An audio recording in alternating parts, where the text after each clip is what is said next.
Sous ces champs, proches de Dieppe et Saint-Julien, pourrait bientôt être enfoui à profondeur d'1 mètre un gazoduc. Pourrait, car avant de lancer les travaux, il faut passer par la case débat public. C'est une obligation légale, le projet ayant une incidence sur l'environnement et l'aménagement du territoire. 4 mois de réunions publiques qui ont pour objectif d'informer le public sur un projet qui n'est pas ficelé, qui n'est pas encore décidé, de mettre en perspective toutes ces informations pour qu'elles puissent être questionnées, à quoi ça va servir, pourquoi on fait ça, etc., jusqu'au détail, pour que le maître d'ouvrage puisse intégrer ces grands enjeux dans le projet qu'il va réellement mettre en œuvre. Le projet s'appelle l'Arc de Dieppe. Il doit développer les capacités de transport de gaz dans le nord-est de la France. Coût de l'investissement 700 millions d'euros. Le gazoduc devrait relier l'Oise à la Haute-Marne. Dans le département, la conduite d'1,20 m de diamètre pourrait passer dans les alentours de Vilnos-la-Grande, Dieppe, Saint-Julien, Villy-le-Maréchal et Bar-sur-Seine. C'est notamment donc dans ces communes que seront organisées des réunions par la commission particulière.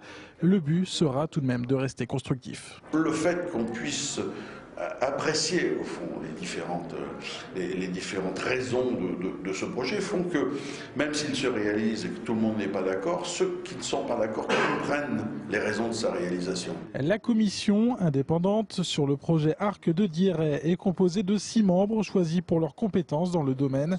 Le maître d'œuvre, ici GRT Gaz, voit cette démocratie participative d'un bon œil. À court terme, on a toujours effectivement la crainte de perdre la maîtrise, d'être un peu bousculé par rapport à des convictions qu'on a fait. Donc forcément on a ce genre de crainte, mais je pense que dans une vision plus long terme, aujourd'hui on n'implante pas un ouvrage sur un territoire sans associer les gens qui sont concernés.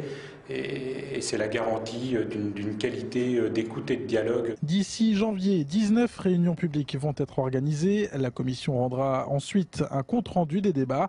En avril 2010, le maître d'œuvre devra publier les suites données au projet en tenant compte de ces débats. GRT Gaz espère finaliser son projet de gazoduc pour 2013.